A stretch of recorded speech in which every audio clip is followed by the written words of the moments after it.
Have you ever thought how English, a language spoken by nearly half the world's population, came to existence? What is its origin and how it dominated the whole world? Hey there, this is your friend Ishan, and today I am going to share with you the captivating history of English, where we will discuss about its origin and how it spread to the whole world. So put on your seat belts as we are going back in time. English, like Spanish, Dutch and French, belongs to the Germanic language family. Our story begins in the 5th century after the Romans bid farewell to Britain following a 400-year reign. Seizing this opportunity, various Germanic tribes like the Jutes, Saxons and the Angles migrated to the British Isle.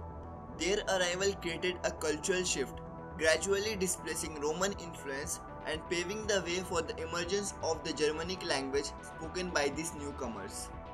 Meanwhile, those who clung to Roman customs retreated to regions like Wales and Scotland, fostering a linguistic divide between the Celtic and Germanic languages. Over time, the mixing of languages gave birth to Anglo-Saxon, which we today call as Old English, a precursor to the language we know today. If you were to listen to Old English spoken today, it would sound like a foreign language, bearing little resemblance to modern English.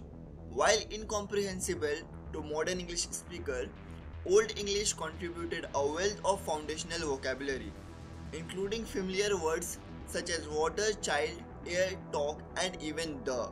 The 8th century brought a significant turning point with the Viking invasions, introducing Old Norse elements into Old English. These people used to speak Old Norse, which is considered as the ancestral language of today's Scandinavian languages like Icelandic, Swedish, Norwegian, and Danish. Words like sky, bag, law, and they are just a few examples of Norse influence that persists in contemporary English.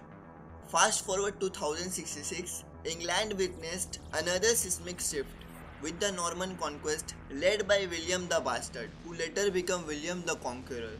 The Normans, who used to speak an old French dialect, ascended to power, influencing the linguistic landscape. While Old English remained prevalent among the common folk, the Norman elites used to speak in their native language, and several years of intermixing brought a fusion of languages, giving rise to Middle English. This fusion of Anglo-Saxon and Norman French not only enriched the vocabulary but also streamlined grammar in the English language.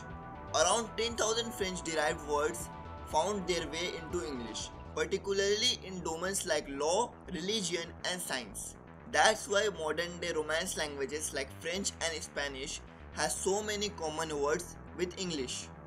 The dawn of 15th century marked a crucial phase in English evolution with the Great Vowel Shift. This gradual process saw significant changes in pronunciation and spelling, as vowels shifted and consonants were silenced, giving rise to the early modern English. Like the long vowel diphthongs became shorter, like O became O, and knife became knife. Shakespeare, with his masterful command of the language, used this Middle English in his works, which we can understand but it's difficult to comprehend. The British Empire's global venture in the 19th century and the Industrial Revolution further enriched English with new words and phrases, shaping it into the modern English language we know today. In the 19th century, the British Empire stretched across the globe, with colonies spanning continents. With territories like Canada, Africa, Australia, India, and beyond, English became synonyms with power and privileged. It was the language of the elite, and for people in this colonized region, proficiency in English became necessary if they wanted a good education and career. But why did English persist long after the empire's decline? Let's take example of our own country, India. Upon gaining independence in 1947, leaders debated whether to adopt Hindi or English as the official language. But if they would have chosen Hindi, then the South Indians could have felt discriminated, as they speak mostly in Tamil, Telugu and English for communication. And to deal with it, they took both Hindi and English as official languages of India, with the aim to foster unity while respecting linguistic diversity. Similarly, in America, English emerged as the unifying force amidst diverse linguistic backgrounds. As America was ruled by different nations at that time, so American people used to speak in multiple languages. But a great part of America was under the British Empire, so they chose English as a language to unify the people of their nation. The aftermath of World War I further propelled English onto the global stage. When allied nations like Britain, America, and France became victorious against the Axis nations like Germany, Japan, and Italy, led to the cultural dominance of English-speaking nations spreading across the world. As it is common, those who win, people adopt their culture, and as Britain and America both are English-speaking nations, people started to adopt their language. When the World War ended while Europe staggered from the war's devastation, facing economic loss, America flourished and emerged as an economic powerhouse.